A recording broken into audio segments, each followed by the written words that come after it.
All right, I wanted to take a minute to go through the Kubuntu notebook again. I've been using this thing now for, I guess, close to a month. And I wanted to kind of talk a minute about something that I think is pretty important.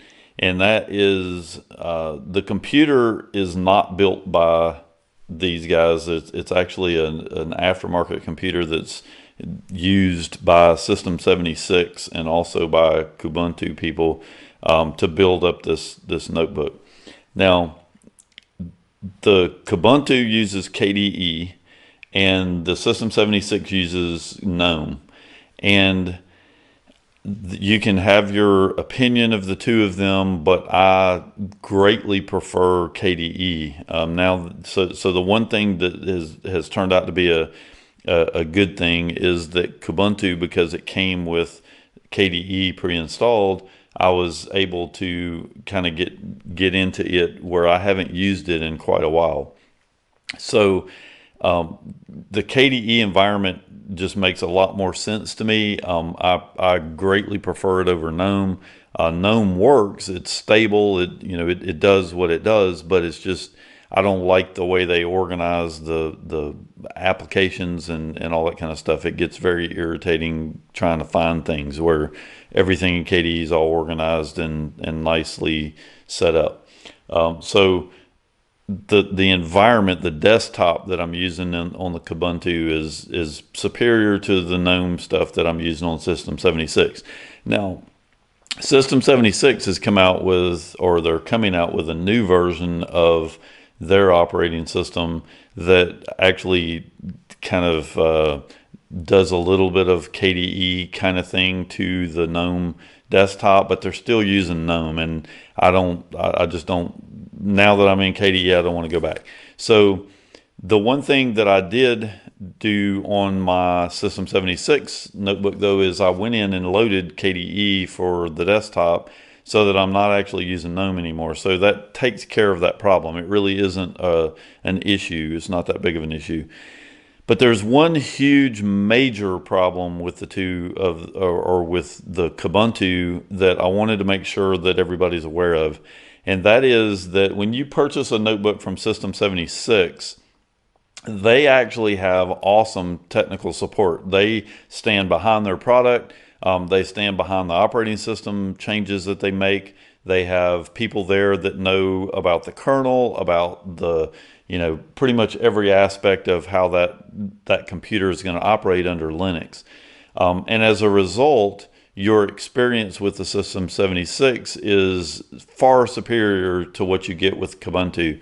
You can even call the people at System 76 and talk to them if you want to. Kubuntu, when you go to support on their website, they lead you to this page that allows you to look at things. Like you can open documents, you can go to Ubuntu if you want support. You can go to the community and try to get support. They have an IRC that you can try to get support on, but none of them are actually support. You don't open a ticket up and actually get help. I'm sure maybe somewhere if I dig about, I can find an email or something that I can send to them to try to get support. But when you go to their support page, and the very first thing is telling you to go to the forum or to try to get help from other people, it kind of tells you where they're at with respect to that. Now they do tell you to go to the commercial support page, and if you come over here, it actually brings you over to this page where it looks like you can pay to get support. But again, System 76, I've had a System 76 notebook here for a couple years now, and even today I can open up a support ticket with them on that notebook and I get technical support. So I'm not going to be buying any more Kubuntu notebooks because, again, this particular notebook is actually available on System 76 now. At the time I purchased it, System 76 hadn't started supporting it yet, but they do have it up there available now to purchase. So there's just not any point in ordering something from a company that is pretty much the same price as what I get it through System 76.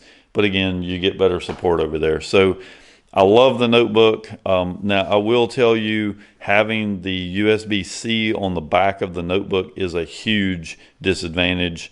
I can't stand the thing back there. I do like the power cord back there, though. But that aspect of it is I do not like. The mouse pad and everything, the keyboard is awesome. Everything works really well on this thing.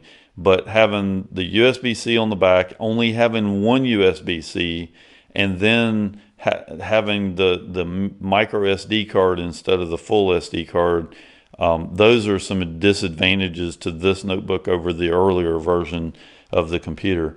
So hopefully in a future version they'll add more USB-C and put the SD card back in there, because those are really the primary things that are an aggravation pretty much every day. But other than that, I still love the computer. Everything is working really well. There is one bug in the computer though, and I really don't know where this bug comes from. If I find out, I'll do another video on it. But the only thing that I really have trouble with is that when I close the lid, the computer does go to sleep, or it appears to. The fans stop running, it cools off, everything works, like you would think it was going to sleep.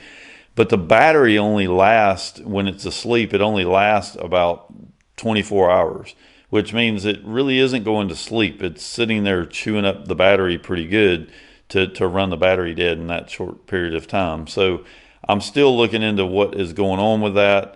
But my older System 76 unit that I have does the exact same thing.